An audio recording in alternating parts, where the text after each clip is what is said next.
Bihar budget 2023-24। 28 फरवरी 2023 को बिहार के वित्त मंत्री विजय कुमार चौधरी ने बिहार विधानमंडल में वित्तीय वर्ष 2023-24 के लिए 2,61,885 करोड़ रुपए का बजट पेश किया।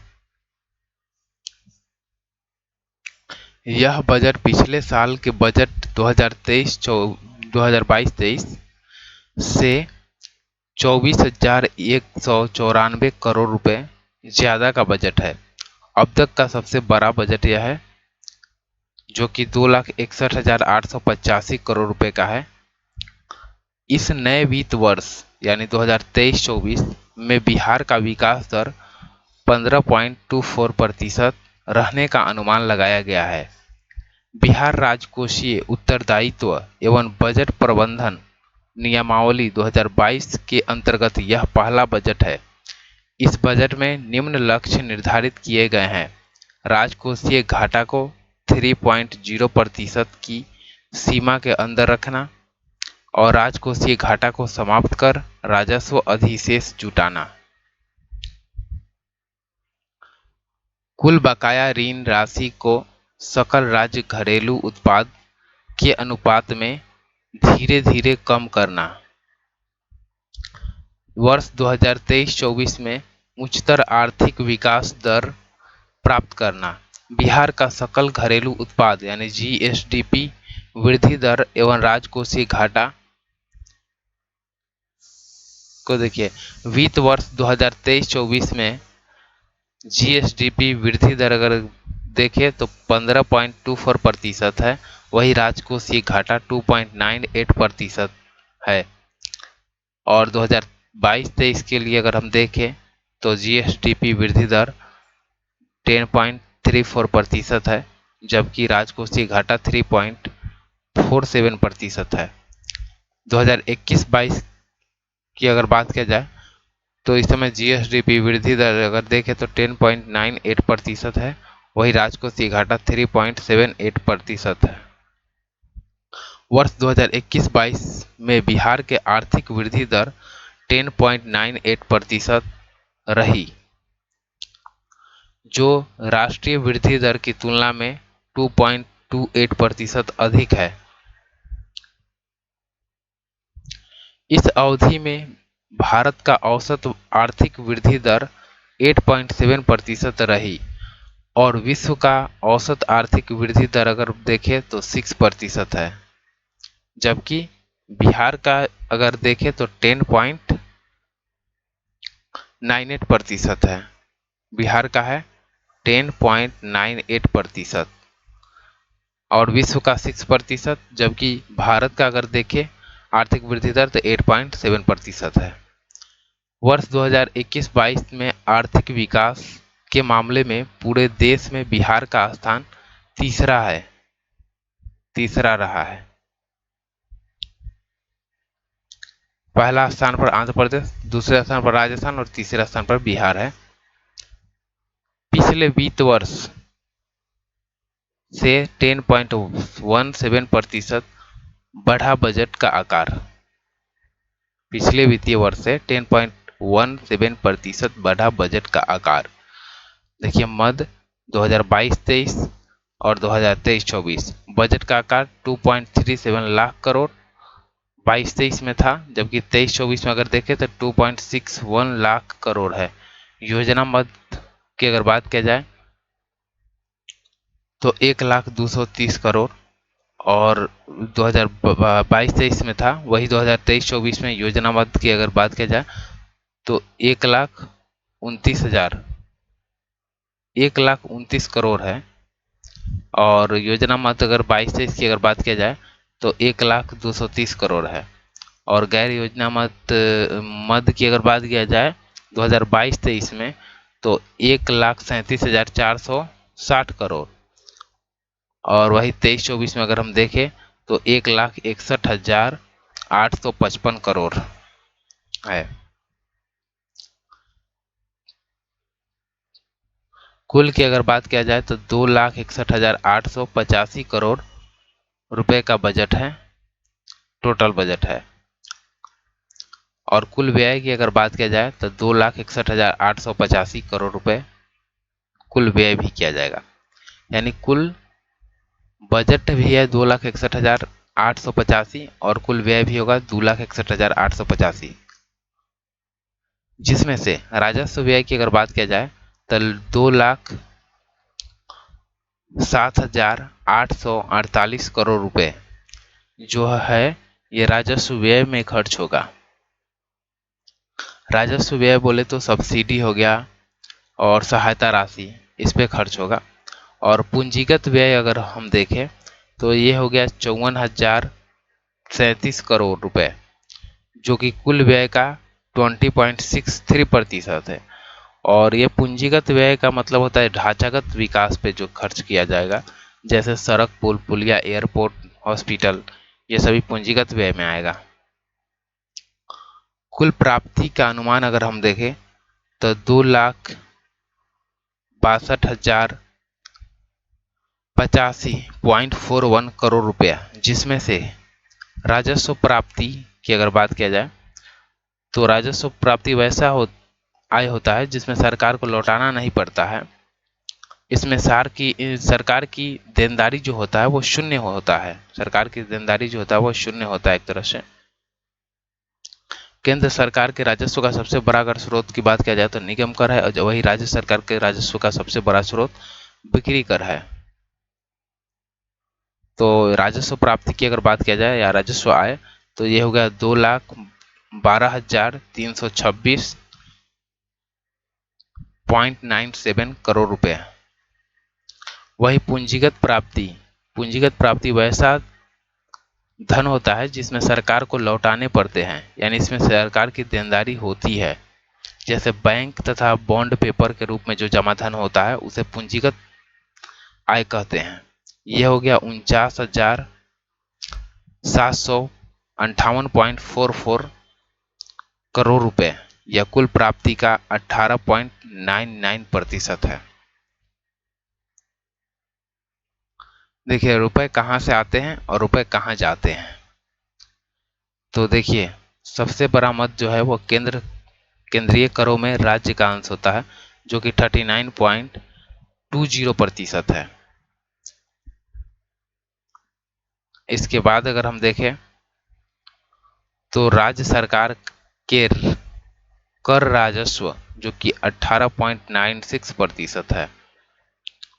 और इसके बाद में फिर राज्य का कर विभिन्न राजस्व के रूप में 2.48% और केंद्र सरकार से सहायता अनुदान राशि जो मिलता है वो 20.37% और लोक ऋण जो है वो 18.82% और ऋण की वसूली जो होता है वो 0.16%। यह हो गया रुपए कहाँ से आते हैं। उसमें सबसे अधिक जो रुपए हैं वो केंद्र सरकार के द्वारा या केंद्रीय जो कर होता है उसमें राज्य का जो अंश है वहाँ से आता है 39.20%। और रुपए जो जाएगा उसमें अगर हम देखें तो सबसे अधिक पैसा सामाजिक सेवा में खर्च किया जाता है 38.14%। इसके बाद में अगर हम देखें तो सामान्य सेवा में 28.38% और फिर आर्थिक सेवा में 24.01% और उसके बाद में लोक ऋण में 9% और सहायता अनुदान और अंशदान में 0.01% और ऋण और पेंशगिया इसमें 0.47% खर्च होते हैं। यानी हम देखें तो राज्य सरकार का सबसे अधिक जो आय होता है वो केंद्रीय करों में राज्य का अंश से 39.20% और वही सबसे अधिक खर्च अगर हम बात देखें तो सामाजिक सेवा में खर्च होता है 38.14%। 28 फरवरी 2023 को बिहार के वित्त मंत्री विजय कुमार चौधरी द्वारा बिहार विधानमंडल में दिए गए बजट भाषण 2023-24 के अनुसार बिहार के विकास के लिए 10 प्राथमिक सूत्र तय किए गए जो निम्नलिखित है। बिहार बजट 23-24 में विकास के लिए 10 सूत्र तय किए गए हैं। वे कौन कौन से हैं चलिए अब हम देखते हैं।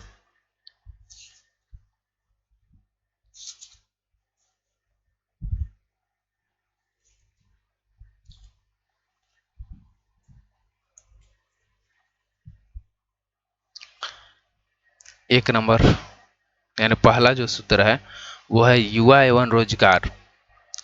युवा एवं रोजगार, स्वरोजगार की ओर बढ़ने पर जोर दिया जाएगा इसमें। दूसरा है अनवरत महिला सशक्तिकरण, यानी स्वयं सहायता समूहों से मजबूती। पहला होगा युवा एवं रोजगार, दूसरा होगा अनवरत महिला सशक्तिकरण, इसमें होगा स्वयं सहायता समूह से मजबूती। और तीसरा हो गया अल्पसंख्यक कल्याण। अल्पसंख्यक कल्याण, इसमें उत्थान के लिए कई योजनाएं हैं। और फिर हो गया स्वास्थ्य प्रक्षेत्र, जिसमें अगर हम देखें तो हर गांव तक बेहतर सुविधाओं पहुंचाने की कोशिश। और पांचवा हो गया पुलिस बल का सुदृढ़ीकरण एवं आधुनिकीकरण। पुलिस बल का सुदृढ़ीकरण एवं आधुनिकीकरण, नई नई तकनीकी पर जोर दिया जाएगा इसमें। और फिर छठा हो गया कृषि एवं ग्रामीण विकास। चौथा कृषि रोड मैप की तैयारी किया गया है इसमें। और सातवां हो गया हरित विकास, यानी कई स्तर पर किए जा रहे हैं प्रयास। और आठवां हो गया आधारभूत संरचना, यानी गांवों को शहरों से जोड़ने का काम किया जाएगा इसमें। और नौवां हो गया औद्योगिक विकास, यानी निवेश सुगम बनाने के प्रयास। और 10वां हो गया शहरी विकास, यानी राष्ट्रीय मानक के अनुरूप तैयार किया जाएगा। चलिए पहला हम देखते हैं बिहार बजट 2023-24 के लिए प्राथमिक निम्न रूप में रखी गई है। बिहार बजट 23-24 के लिए प्राथमिकता निम्न रूप में रखी गई है। युवा एवं रोजगार। युवा एवं रोजगार की अगर बात किया जाए तो बिहार की 32% से अधिक आबादी युवा है और इसलिए युवाओं के सर्वांगीण विकास के लिए 2023-24 के बजट में युवाओं एवं रोजगार को प्राथमिकता दी गई है। राज्य सरकार के कुल व्यय में विकासमूलक व्यय का हिस्सा जो है वर्ष 2019-20 के 66% से बढ़ाकर वर्ष 2021-22 में 69.4% हो गया है। नए विचारों एवं नवाचारों के साथ उद्यमिता को बढ़ावा देने हेतु राज्य सरकार के द्वारा नई स्टार्टअप नीति 2022 लागू की गई है। इस नीति के अंतर्गत 10 लाख रुपए तक के कैपिटल सीड फंड जो महिलाओं के मामले में 5% अधिक और अनुसूचित जाति या अनुसूचित जनजाति दिव्यांग के मामले में 15% अधिक का प्रावधान किया गया है। राज्य के प्रत्येक ITI में गुणवत्ता बढ़ाने के लिए 23 पाठ्यक्रमों का चयन किया गया है। राज्य में तकनीकी शिक्षा के उन्नयन एवं विकास हेतु बिहार अभियंत्रण विश्वविद्यालय अधिनियम 2021 द्वारा बिहार अभियंत्रण विश्वविद्यालय की स्थापना की गई है।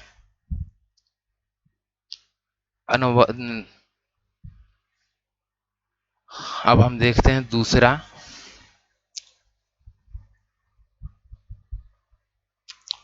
जो सूत्र है वो क्या है, तो अनवरत महिला सशक्तिकरण। 7 निश्चय पार्ट 2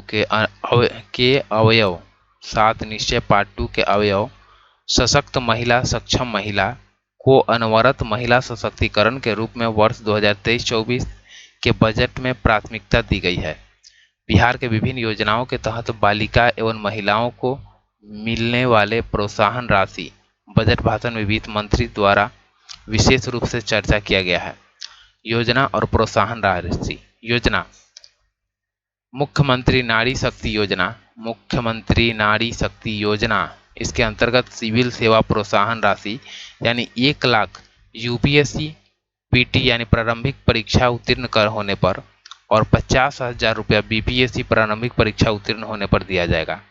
मुख्यमंत्री बालिका इंटरमीडिएट प्रोत्साहन योजना, इसके तहत 25,000 अविवाहित बालिकाओं को दिया जाएगा इंटरमीडिएट पास करने पर। मुख्यमंत्री महिला स्नातक प्रोत्साहन योजना, इसके तहत 50,000 रुपया दिया जाएगा। मुख्यमंत्री बालिका प्रोत्साहन योजना, प्रति छात्र 10,000 रुपया मैट्रिक परीक्षा में प्रथम श्रेणी आने पर मुख्यमंत्री अनुसूचित जाति एवं अनुसूचित जनजाति मेधावृत्ति योजना, इसमें 10,000 मैट्रिक परीक्षा में प्रथम श्रेणी आने पर और 8,000 मैट्रिक परीक्षा में द्वितीय श्रेणी आने पर दिया जाएगा।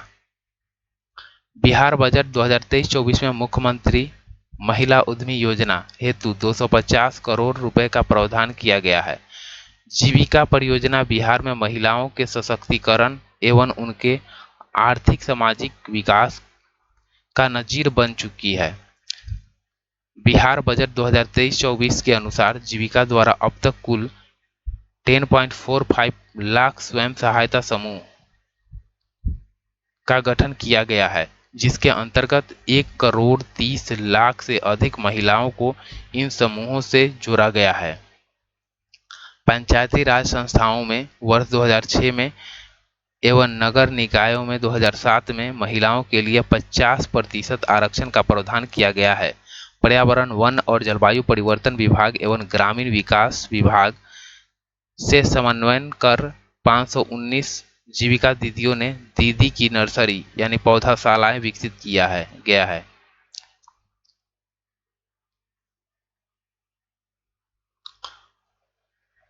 दस सूत्र में अब तीसरा सूत्र हम देखते हैं, अल्पसंख्यक कल्याण। तलाकशुदा परित्यक्ता मुस्लिम महिला सहायता योजना के अंतर्गत सहायता राशि 10,000 रुपये से बढ़ाकर 25,000 रुपये कर दिया गया है।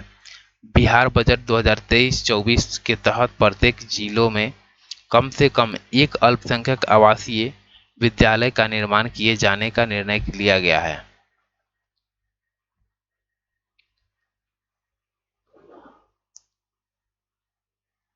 अब सूत्र 4 हम देखते हैं, यानी चौथा सूत्र है स्वास्थ्य प्रक्षेत्र।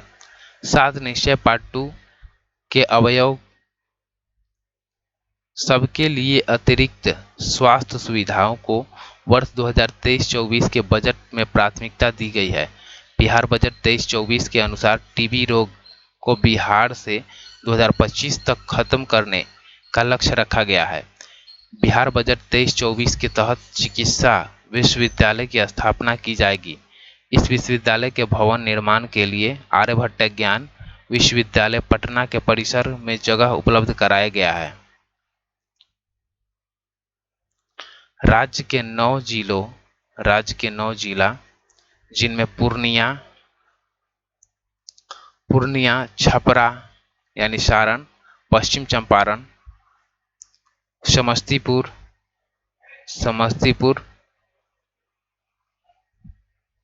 मधुबनी, वैशाली, सिवान, जमुई और सीतामढ़ी में नए चिकित्सा महाविद्यालय एवं अस्पताल का निर्माण किया जा रहा है इन 9 जिलों में। इसके साथ साथ 3 राजकीय चिकित्सा महाविद्यालय एवं अस्पताल जिनमें भोजपुर यानी आरा, उसके बाद बक्सर और फिर बेगूसराय यहाँ पे चिकित्सा महाविद्यालय एवं अस्पताल का निर्माण हेतु कार्रवाई की जा रही है। राज्य के 21 सदर अस्पताल को मॉडल अस्पताल के रूप में उन्नयन हेतु स्वीकृति प्रदान की गई है।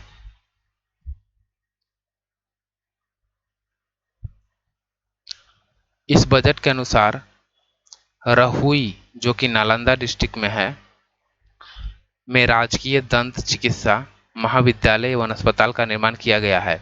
राज्य के 243 विधानसभा क्षेत्र में एक अतिरिक्त प्राथमिक स्वास्थ्य केंद्र के साथ साथ राज्य के 243 विधानसभा क्षेत्र में एक अतिरिक्त प्राथमिक स्वास्थ्य केंद्र के साथ 5 स्वास्थ्य उपकेंद्र के निर्माण की स्वीकृति प्रदान की गई है। ऑक्सीजन की पर्याप्त आपूर्ति सुनिश्चित करने हेतु राज्य के विभिन्न अस्पतालों में 122 प्रेशर स्विमिंग एडजॉर्प्शन संयंत्र अधिष्ठापित किया जा रहा है। अगर हम देखें तो ऑक्सीजन की अपर्याप्त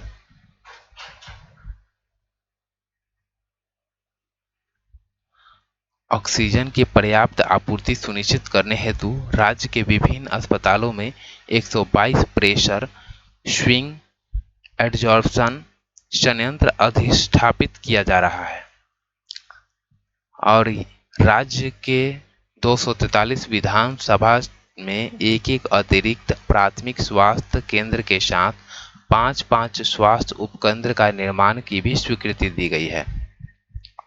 और एक हमने देखा कि नालंदा के रहुई में राष्ट्रीय दंत चिकित्सक महाविद्यालय अस्पताल का निर्माण भी किया जा रहा है इस बजट के अनुसार। अब सूत्र 5वां अगर हम देखें तो पुलिस बल का सुदृढ़ीकरण एवं आधुनिकीकरण। इसके तहत पुलिस बल का आधुनिकीकरण एवं कानून व्यवस्था का ढांचागत सुदृढ़ीकरण के लिए बिहार पुलिस बल में महिलाओं के लिए 35% पद को आरक्षित कर दिया गया है। इसके लिए राज्य सरकार द्वारा महिला थाना का लगातार निर्माण कराई जा रही है। पुलिस को आधुनिक तकनीकी से लैस किया जाएगा। प्रत्येक थाने में सीसीटीवी और सीसीटीएनएस स्थापित होंगे। सिक्योरिटी ऑपरेशन सेंटर की भी स्थापना होगी।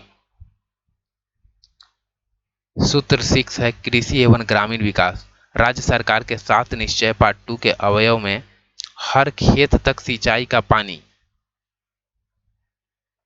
एवं स्वच्छ गांव समृद्ध गांव को कृषि एवं ग्रामीण विकास के रूप में वर्ष 2023-24 के बजट में प्राथमिकता दी गई है। कृषि क्षेत्र के सर्वांगीण विकास के लिए कृषि रोडमैप कार्यक्रम के कार्यान्वयन के फलस्वरूप राज्य को भारत सरकार द्वारा कुल 5 कृषि कर्मण पुरस्कार प्रदान किया गया है जो निम्न है। 2017-18 में अगर देखें तो गेहूं के उत्पादन एवं उत्पादकता में उल्लेखनीय उपलब्धि के लिए दिया गया है। वर्ष 2016-17 में अगर हम देखें तो मक्का यानी मोटे अनाज के लिए दिया गया है। वर्ष 2015-16 में अगर हम देखें तो मक्का यानी मोटे अनाज के लिए ही दिया गया है। वर्ष 2012-13 में गेहूं के लिए मिला है और वर्ष 2011-12 में चावल के लिए, यानी पहला कृषि कर्मण पुरस्कार हम देखें तो चावल के लिए मिला है और हाल ही में जो 17-18 में मिला था वो गेहूं के लिए मिला था। यानी 2 बार मक्का के लिए, 2 बार गेहूं के लिए, 1 बार चावल के लिए मिला है। वर्ष 2022 में बिहार का कुल खाद्यान्न उत्पादन अगर देखें तो 184.86 लाख मीट्रिक टन हो गया है। 1 अप्रैल 2023 से 31 मार्च 2028, 1 अप्रैल 2023 से 31 मार्च 2028 तक के लिए बिहार सरकार द्वारा चौथा कृषि रोडमैप लागू किया गया है। चतुर्थ कृषि रोडमैप में दलहन एवं तेलहन तथा पोषक अनाज को बढ़ावा देने के लिए विशेष कार्यक्रम चलाए जाएंगे। कृषि क्षेत्र में त्वरित विकास के लिए राज्य सरकार द्वारा वर्ष 2008 में प्रथम कृषि रोडमैप लागू किया गया था। गैर कृषि योग्य बंजर भूमि में नींबू घास की खेती। गैर कृषि योग्य बंजर भूमि में नींबू घास की खेती के लिए किसानों को आर्थिक सहायता देने की घोषणा इस बजट में की गई है। बिहार बजट 23-24 के अनुसार जैविक खेती के अंतर्गत 92,000 एकड़ से अधिक क्षेत्र में तथा टपकन सिंचाई के अंतर्गत 13,000 एकड़ क्षेत्र में खेती की जा रही है। बिहार में मिलेट फसलों की खेती को बढ़ावा देने के लिए बिहार मिलेट मिशन की शुरुआत की जाएगी। इस बजट में स्वास्थ्यवर्धक अनाज जैसे मडुआ, कोदो, सावा, कौनी आदि के उत्पादन पर जोर दिया गया है। जमुई जिला के सिकंदरा प्रखंड के अंतर्गत बहुआर नदी पर सूखाग्रस्त क्षेत्र में सिंचाई सुविधा प्रदान करने हेतु कुंडधाम जलाशय योजना का निर्माण किया जा रहा है। मुख्यमंत्री कृषि विद्युत संबंध योजना के तहत कृषि कार्य हेतु 70 पैसे प्रति यूनिट की दर पर किसानों को बिजली उपलब्ध कराई जाएगी। सूत्र 7वां अगर हम देखें तो हरित विकास है। बिहार के हरित और स्वच्छ बनाने, जलवायु परिवर्तन से निपटने, पर्याप्त जल उपलब्धता सुनिश्चित करने एवं वन आच्छादन को बढ़ावा देने के लिए 11 अवयव वाली कार्य योजना तैयार कर दिनांक 2 अक्टूबर 2019 से राज्य में जल जीवन हरियाली अभियान की शुरुआत की गई। वर्ष 2000 में झारखंड और बिहार बंटवारा के पश्चात राज्य में हरित आवरण मात्र 9% था। इसे बढ़ाने के लिए 2012 में हरियाली मिशन की शुरुआत की गई थी।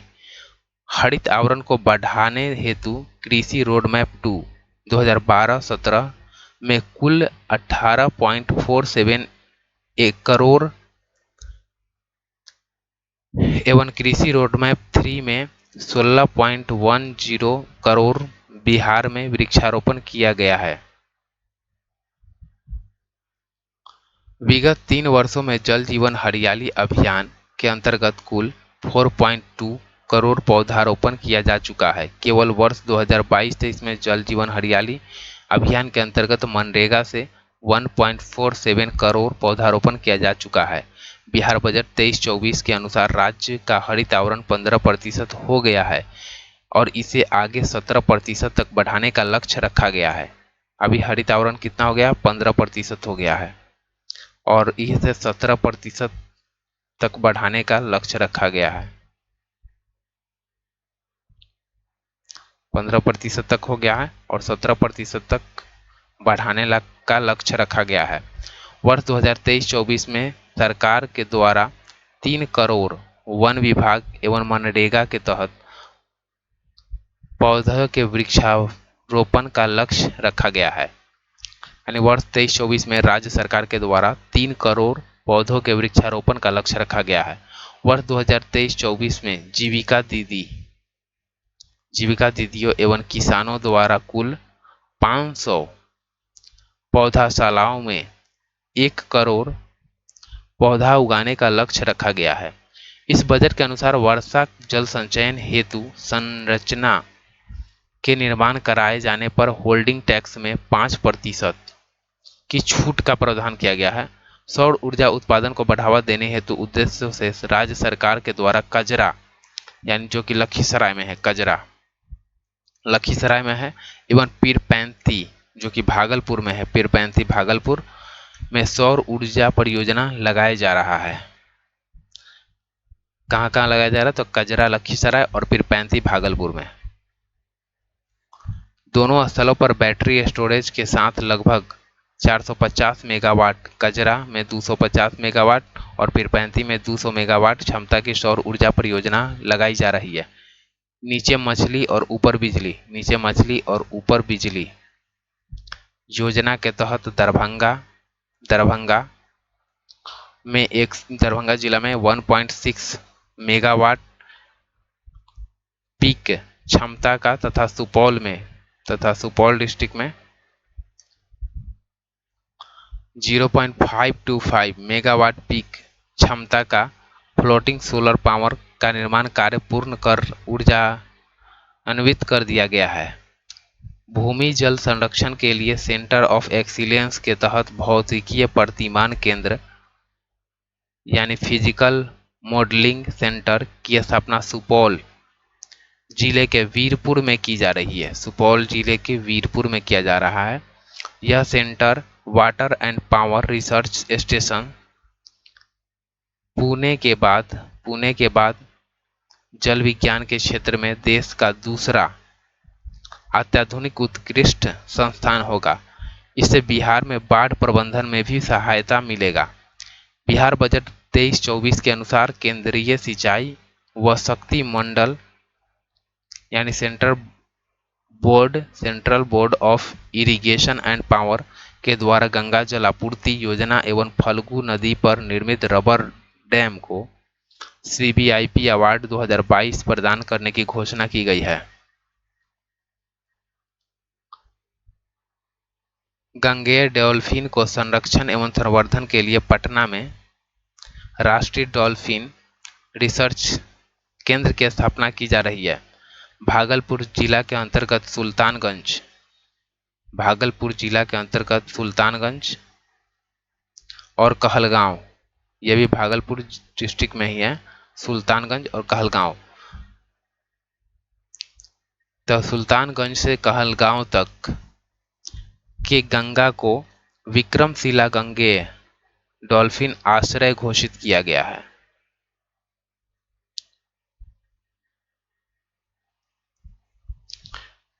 विक्रमशिला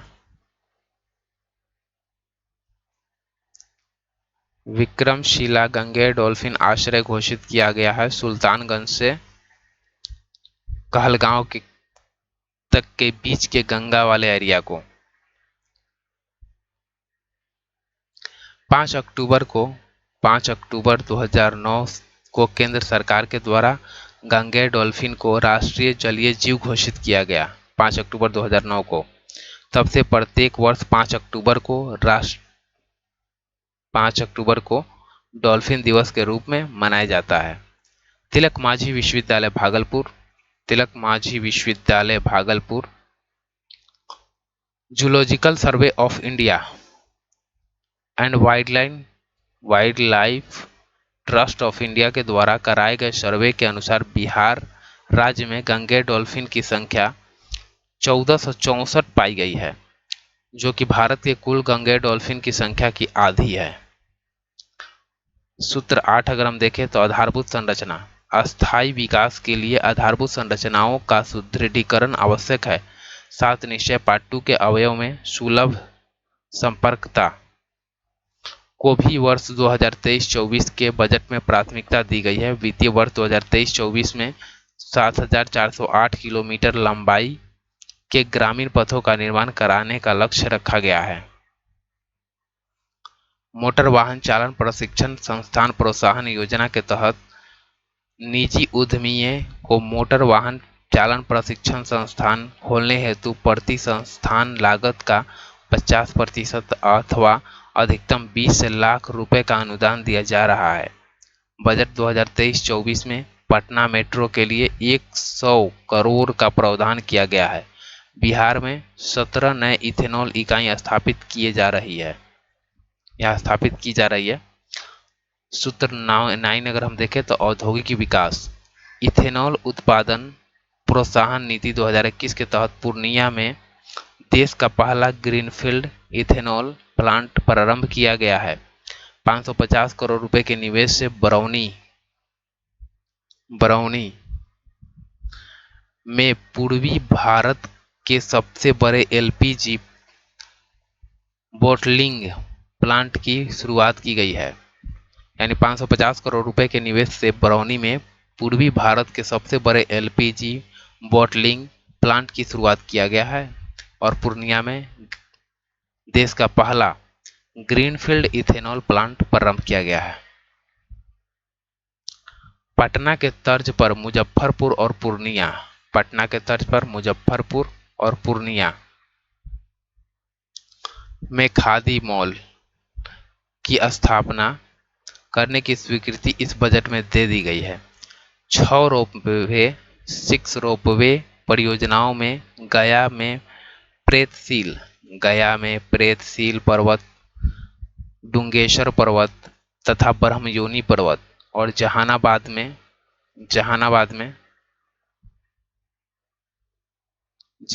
में वनावर पर्वत और कैमूर डिस्ट्रिक्ट में मुंडेश्वरी पर्वत एवं रोहतास डिस्ट्रिक्ट में रोहतासगढ़ का किला का कार्य आरंभ कर दिया गया है। यहाँ पे इन जगहों पे रोपवे का कार्य आरंभ कर दिया गया है। गया जिला के डुंगेश्वरी पर्वत पर भगवान बुद्ध की विशालकाय मूर्ति का अधिष्ठापन कराया जाएगा। सूत्र 10वां अगर हम देखें तो शहरी विकास, राज्य सरकार के 7 निश्चय पार्ट 2 के अवयव में स्वच्छ शहर विकसित शहर को भी बजट 2023-24 में प्राथमिकता दी गई है। राज्य सरकार के 7 निश्चय पार्ट 2 के अवयव में स्वच्छ शहर विकसित शहर को भी 2023-24 के बजट में प्राथमिकता दी गई है। सुपौल सुपौल सुपौल को गार्बेज फ्री सिटीज का सर्टिफिकेशन कैटेगरीज में 1 स्टार रेटिंग प्राप्त हुआ है। वर्ष 2022 में पटना नगर निगम सहित बिहार के 32 शहरों को ODF प्लस सर्टिफिकेट घोषित किया गया है। सर्टिफाइड माने घोषित किया गया है। 2022 में पटना नगर निगम के माने उसके साथ या सहित बिहार के 32 शहरों को ODF प्लस सर्टिफाइड घोषित किया गया है और सुपौल को गार्बेज फ्री सिटीज का सर्टिफिकेशन कैटेगरीज में 1 स्टार रेटिंग प्राप्त हुआ है। राष्ट्रीय स्तर पर गंगा टाउन वाले नगर निकायों में हाजीपुर वैशाली, बक्सर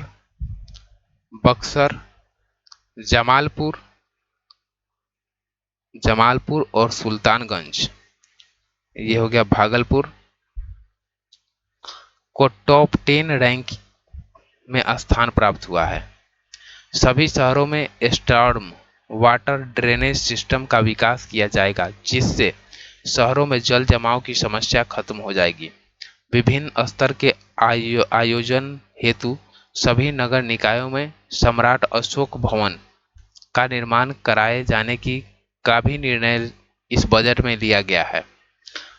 राज्य के सभी 38 जिलों मुख्यालय में वृद्धजनों के लिए वृद्धाश्रम की स्थापना की जा रही है। बिहार बजट 2023-24 से संबंधित अन्य तथ्य। तो बिहार बजट 2023-24 के अनुसार वर्ष 2021-22 में अर्थव्यवस्था के आकार जो है वो 6.75 लाख करोड़ के सूची में बिहार का स्थान देश में 14वां है।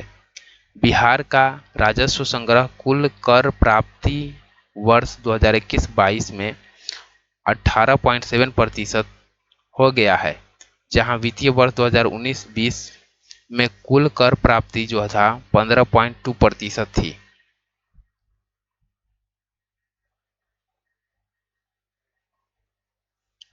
वर्ष 2021-22 में बिहार का राजस्व घाटा 422 करोड़ रुपए पर आ गया है। राजस्व घाटा अगर हम देखें तो 422 करोड़ पर आ गया है। राजस्व घाटा यह सबसे प्रमुख घाटा होता है। जिस देश का राजकोषीय घाटा जितना अधिक होगा उस देश की प्रगति में उतनी ही बाधा आता है। जब बजट घाटा में हम ऋण भार को जोड़ देते हैं तो राजकोषीय घाटा प्राप्त होता है। राजकोषीय घाटा प्राप्त होता है, जबकि राजस्व घाटा की अगर बात किया जाए तो राजस्व व्यय में से राजस्व आय को अगर घटा देते हैं तो हमें राजस्व घाटा प्राप्त होता है। यानी राजस्व आय मेरे पास कम हो जाएगा राजस्व व्यय से, तो हमें राजस्व घाटा प्राप्त होगा। ये कितना है? 422।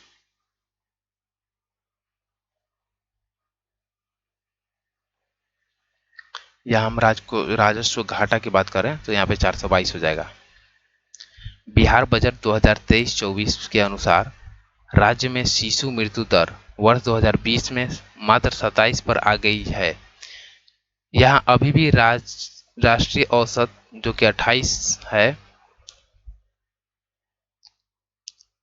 यानी अब अभी हम वर्तमान में देखें यानी 23-24 के अनुसार राज्य में शिशु मृत्यु दर वर्ष 2020 में मात्र 27 पर आ गई है, जहां अभी भी राष्ट्रीय औसत 28 है। अर्थात बिहार में शिशु मृत्यु दर राष्ट्रीय औसत से 1 कम है। वर्ष 2021-22 प्राथमिक स्तर पर कक्षा 1 से 8 तक के बच्चों का नामांकन 2.14 करोड़ रहा। वर्ष 2021-22 प्राथमिक स्तर पर कक्षा 1 से 8 तक के विद्यार्थियों का सकल नामांकन अनुपात 96.2% था, जिसमें लड़कियों का यह अनुपात 97.4% रहा। बिहार बजट भाषण के अनुसार बिहार के कई महत्वाकांक्षी योजनाओं का अनुकरण केंद्र सरकार द्वारा किया गया है, जैसे हर घर नल का जल योजना सितंबर 2016 में शुरू किया गया और जल जीवन मिशन अगस्त 2019 में शुरू किया गया।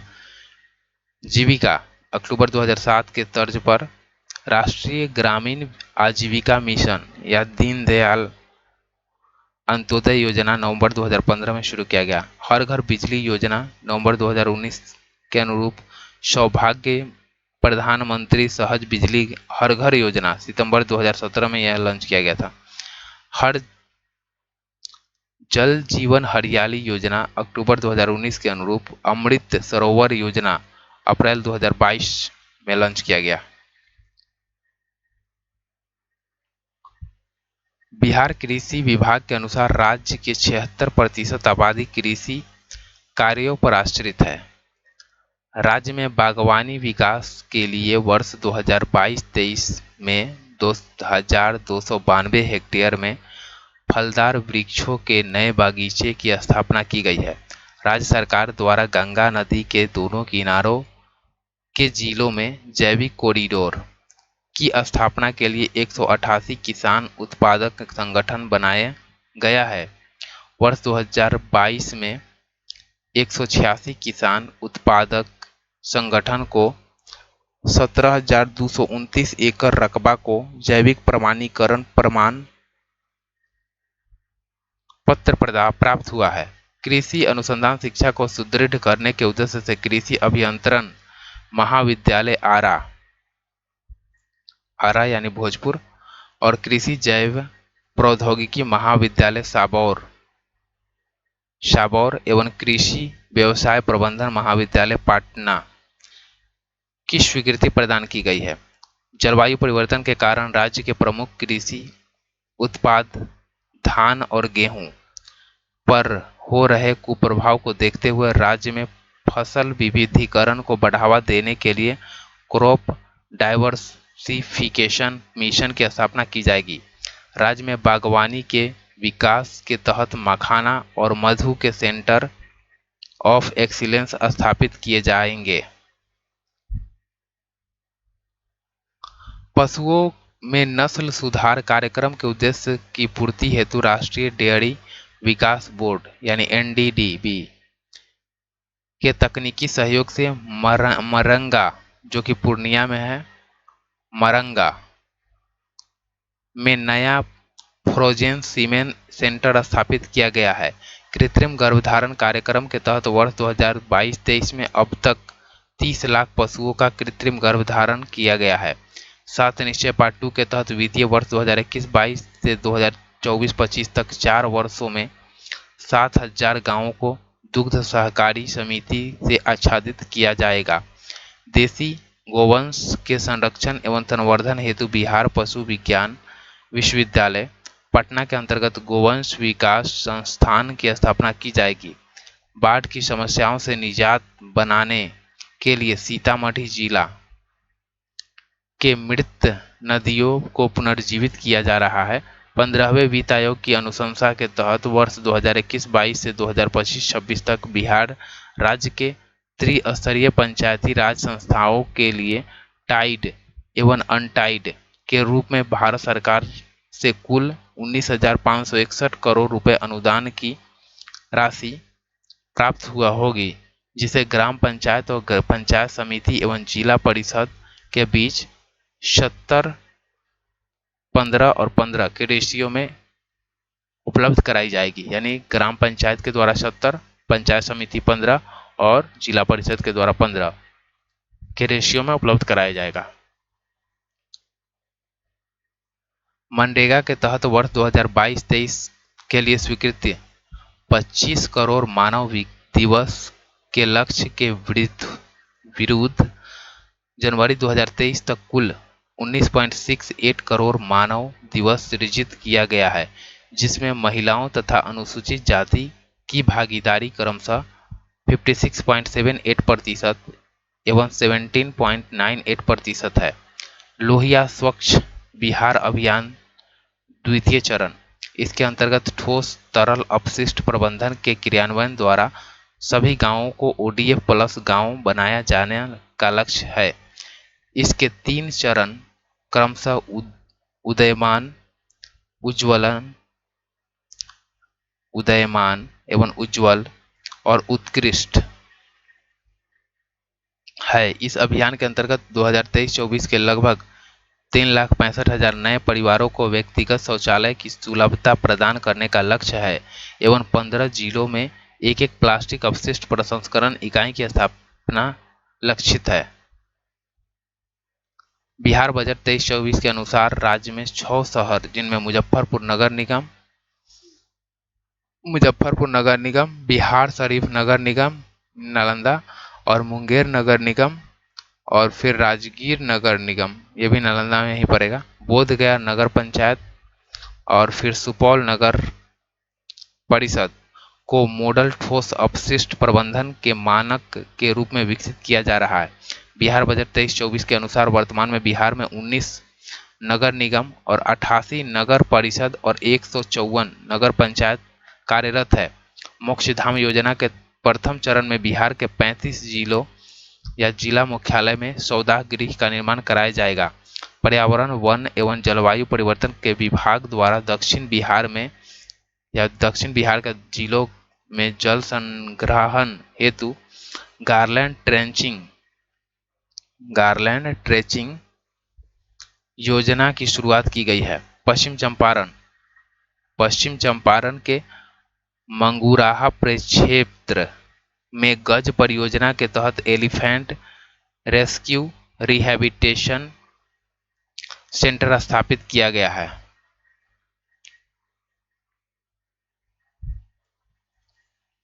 राज्य में वानिकी शिक्षा हेतु मुंगेर जिला में वानिकी विश्वविद्यालय का निर्माण कराया गया है। राज्य के लिए जलवायु अनुकूल एवं न्यून कार्बन मार्ग की कार्य नीति के लिए यूनाइटेड नेशन एनवायरनमेंट प्रोग्राम यानी UNEP के साथ बिहार राज्य प्रदूषण नियंत्रण पार्षद के द्वारा समझौता किया गया है। वित्त वर्ष 2023-24 में राजस्व अधिशेष 4,479 करोड़ रुपए यानी GSDP का 0.5% होने का अनुमान है। बजट 2023-24 में शिक्षा पर सबसे ज्यादा खर्च करने की घोषणा हुई है। 50 मॉडल स्कूलों में IIT पटना के सहयोग से मॉडल विज्ञान प्रयोगशाला बनाया जाएगा। बिहार राज्य के कक्षा 1 से 5 के बच्चों में निर्धारित दक्षता के लिए भारत निपुण बिहार कार्यक्रम का कार्यान्वयन प्रारंभ किया गया है। पटना के बिहटा अंचल में नया पाटली बस स्टैंड का निर्माण होगा। पटना के बिहटा अंचल में नया पाटली बस स्टैंड का निर्माण होगा। 7 निश्चय पार्ट 2 पर 5,000 करोड़ खर्च करने की घोषणा की गई है। बिहार के प्रमुख विभागों का बजट विवरण।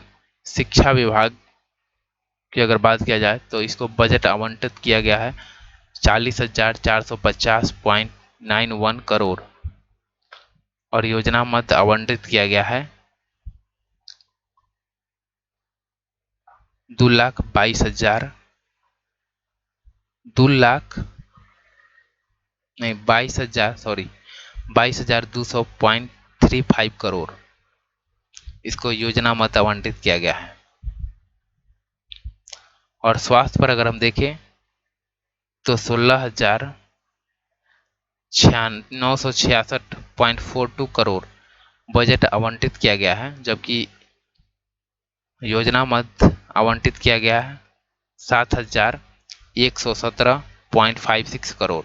ग्रामीण विकास विभाग को अगर बात किया जाए तो इसे बजट आवंटित किया गया 15,442.18 करोड़, जबकि योजना मद आवंटित किया गया है 15,193.19 करोड़। समाज कल्याण विभाग की अगर बात किया जाए तो 8,210.86 करोड़ बजट आवंटित किया गया है, जबकि योजना मद आवंटित किया गया है 8,191.79 करोड़। कृषि विभाग की अगर बात किया जाए तो यहाँ पे बजट आवंटित किया गया है 3,639.78 करोड़, जबकि योजना मद में आवंटित किया गया है 2,781.99 करोड़।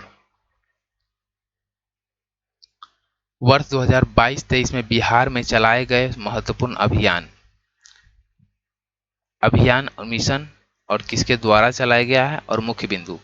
मेरा शहर मेरी जवाबदेही, यह पटना नगर निगम के द्वारा शुरू किया गया है। मेरा शहर मेरी जवाबदेही पटना नगर निगम के द्वारा घर घर जाकर स्वच्छता के प्रति जागरूकता अभियान चलाया जाएगा और 15 जुलाई से 25 जुलाई तक यह जागरूकता अभियान चलाया जाएगा, यह चलाया गया है। चकाचक अभियान, यह पटना नगर निगम के द्वारा शुरू किया गया है। बाजारों में गीला और सूखा कचरा अलग अलग करने के प्रति जागरूकता अभियान चलाया गया है। चकाचक अभियान। नगर निगम स्वच्छता परिक्रमा अभियान, यह पटना नगर निगम के द्वारा यह भी शुरू किया गया है। घर घर वाहन से कचरा उठाने की व्यवस्था को दुरुस्त करने के लिए पटना नगर निगम के द्वारा स्वच्छता परिक्रमा अभियान चलाया गया है। खरीफ महाअभियान 2023 कृषि विभाग के द्वारा चला गया। किसानों को जागरूक करने के लिए मुख्यमंत्री सचिवालय से नीतीश कुमार ने 36 रथ को रवाना किया। मिशन गुणवत्ता अभियान स्वास्थ्य विभाग के द्वारा शुरू किया गया। स्वास्थ्य विभाग के मिशन गुणवत्ता अभियान राज्य के जिला अस्पतालों में चिकित्सीय व्यवस्था को बेहतर करना मिशन 60 स्वास्थ्य विभाग के द्वारा चलाया गया है। बिहार के जिला अस्पतालों का रंग रोगन और जीर्णोवार्जन करने के लिए। स्त्री अभियान महिला कांग्रेस के द्वारा महिलाओं को कानूनी और चिकित्सीय सहायता उपलब्ध कराने के लिए। जल जीवन हरियाली अभियान ग्रामीण विकास विभाग के द्वारा इस अभियान के तहत 2022-23 से 2024-25 तक विस्तारीकरण की स्वीकृति मिली है। इस योजना के तहत 5 चीजों पर विशेष ध्यान केंद्रित किया गया है। तालाब, आहार पारन और रेन वाटर हार्वेस्टिंग, पौधा लगाना और कुआंओं का निर्माण करना। सास बहू बेटी अभियान स्वास्थ्य विभाग के द्वारा जनसंख्या को स्थिर करने और परिवार नियोजन को बढ़ावा देने के लिए सास बहू बेटी अभियान। जन सुराज अभियान चुनावी रणनीतिकार प्रशांत किशोर के द्वारा शुरू किया गया। बिहार में व्यवस्था परिवर्तन के लिए जन समर्थन प्राप्त करना। समाज सुधार अभियान मुख्यमंत्री नीतीश कुमार के द्वारा शुरू किया गया। 22 दिसंबर 2021 को मोतिहारी से यह प्रारंभ किया गया था। नाशा मुक्ति, बाल विवाह एवं दहेज प्रथा के प्रति जागरूकता करने के लिए।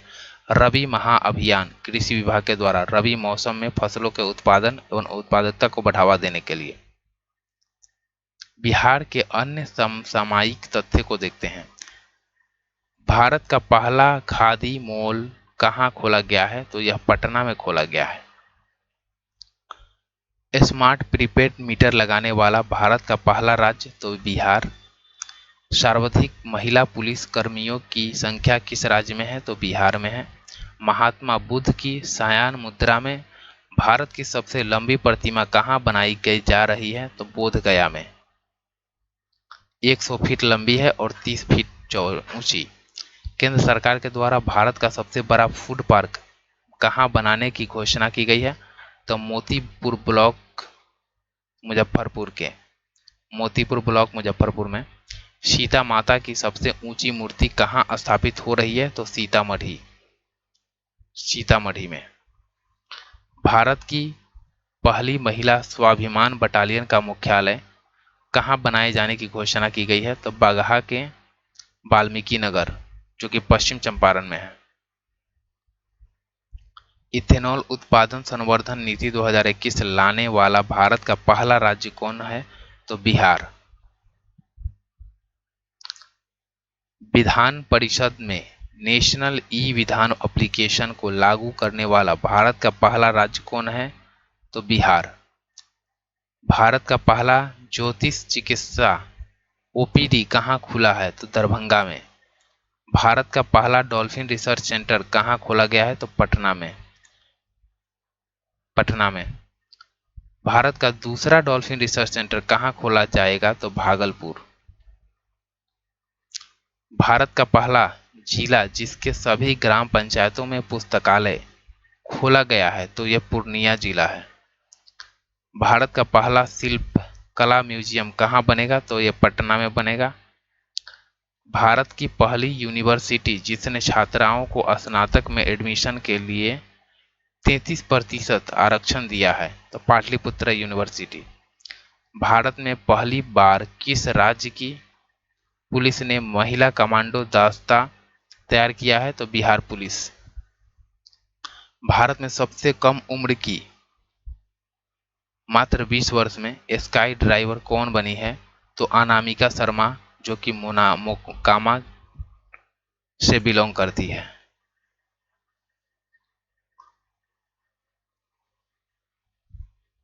जलवायु परिवर्तन को लेकर स्टेट एक्शन प्लान तैयार करने वाला भारत का दूसरा राज्य कौन बना है? तो बिहार।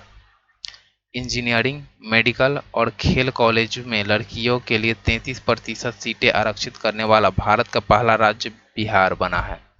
भारत का पहला बापू टावर का निर्माण कहाँ किया जा रहा है? तो गर्दनीबाग, पटना में। भारत का पहला बुद्ध सम्यक दर्शन संग्रहालय केवल पत्थर से निर्मित कहाँ बनाया जा रहा है? तो वैशाली में। गन्ने से गुड़ उत्पादन को उद्योग का दर्जा देने वाला पहला राज्य कौन बना है? तो बिहार। भारत का पहला न्यूट्रिशनल गांव किसे घोषित किया गया है? तो कुकरी गांव, पटना जिला का कुकरी गांव है।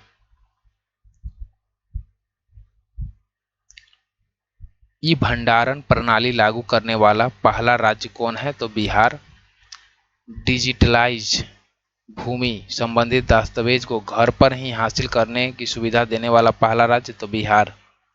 सभी जिलों में चाइल्ड फ्रेंडली कोर्ट का निर्माण करने वाला भारत का पहला राज्य कौन सा है? तो बिहार।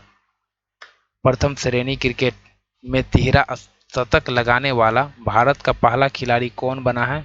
तो साकिबुल गनी, बिहार। बिहार के किस जिले में राज्य का पहला बायो गैस प्लांट लगाया जाएगा? तो ब्रह्मपुर, बक्सर। बिहार का सबसे बड़ा इथेनॉल प्लांट कहाँ लगाया जाएगा? तो पूर्णिया में। पूर्णिया में। और बिहार के किस जिले में राज्य का पहला बायो प्लांट लगाया जाएगा? तो ब्रह्मपुर, बक्सर। बिहार के दूसरे चिड़ियाघर का निर्माण कहाँ किया जा रहा है? तो अररिया डिस्ट्रिक्ट में। रानीगंज वृक्ष वाटिका।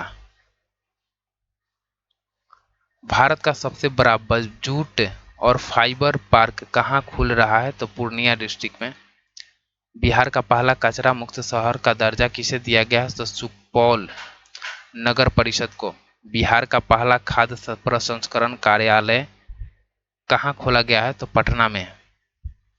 बिहार के पहले पशु प्रजनन उत्कृष्टता केंद्र का उद्घाटन कहाँ किया गया है? तो पिपरा कोठी, पूर्वी चंपारण के पिपरा कोठी में। बिहार का पहला नगर वन किस जिला में बनाया जा रहा है? तब ब्रह्मयोनी पहाड़ी, गया। यह बिहार का पहला नगर वन है। बिहार के में कृषि उत्पादों के निर्यात के लिए पहला इनलैंड कंटेनर डिपो कहाँ बनाया जा रहा है? तो फतुहा में। बिहार का पहला बैम्बो गार्डन कहाँ बनाया जाएगा? तो महाबोधि कन्वेंशन सेंटर परिसर, बोध गया।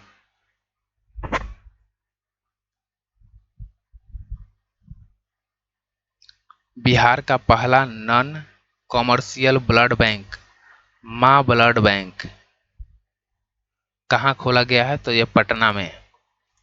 बिहार का पहला जू सफारी कहाँ शुरू किया गया है? तो राजगीर, नालंदा डिस्ट्रिक्ट। बिहार का पहला नेचर सफारी कहाँ शुरू किया गया है? तो राजगीर, नालंदा डिस्ट्रिक्ट। बिहार का पहला फ्लोटिंग सोलर प्लांट कहाँ बना है? तो दरभंगा डिस्ट्रिक्ट में।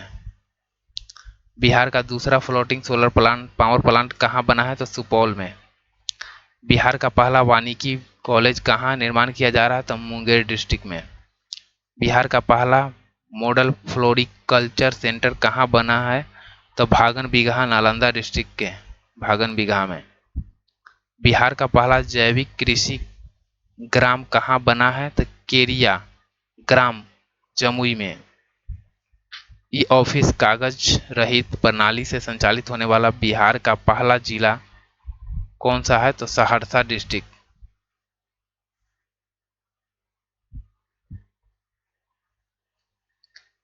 बिहार का पहला बिहार का पहला विभाग जो पूरी तरह से डिजिटल हो गया है तो सूचना और प्रौद्योगिकी विभाग पटना। बिहार का पहला डबल डेकर फ्लाईओवर कहाँ बन रहा है? तो छपरा में। बिहार का दूसरा डबल डेकर फ्लाईओवर कहाँ बन रहा है? तो पटना में, जो कि कारगिल चौक से पटना साइंस कॉलेज के बीच में चल तक है। बिहार का सबसे बड़ा मॉडर्न कार्गो टर्मिनल का निर्माण कहाँ किया जा रहा है? तो सारण डिस्ट्रिक्ट में। मछली का दाना तैयार करने के लिए बिहार का पहला फिश फीड मिल का निर्माण कहाँ किया जा रहा है? तो विक्रमगंज रोहतास। बिहार का पहला एक्सप्रेसवे कहाँ बनाया जाएगा? औरंगाबाद से जयनगर के बीच। औरंगाबाद से जयनगर के बीच। औरंगाबाद से Jaynagar Madhubani.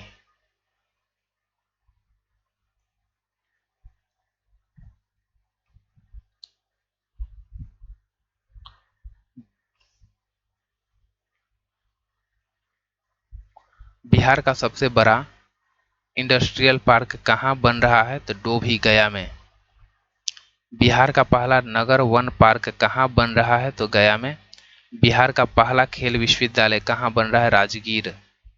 Rajgir Nalanda district. Digital fertility map तैयार करने वाला बिहार का पहला जिला कौन बना है? तो Kishanganj. 100% digital banking 100% digital banking वाला बिहार का पहला जिला तो जहानाबाद। जहानाबाद। बिहार का पहला रबर डैम कहाँ बन रहा है? तो फल्गु नदी पर है, गया में। बिहार का दूसरा टाइगर रिजर्व कौन बनने जा रहा है? तो कैमूर।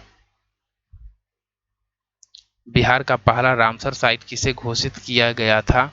तो कांवरताल बेगूसराय। बिहार का पहला साइंस सिटी का निर्माण कहाँ किया जा रहा है? तो पटना में। बिहार का दूसरा एम्स की निर्माण कहाँ किया जा रहा है? तो दरभंगा में।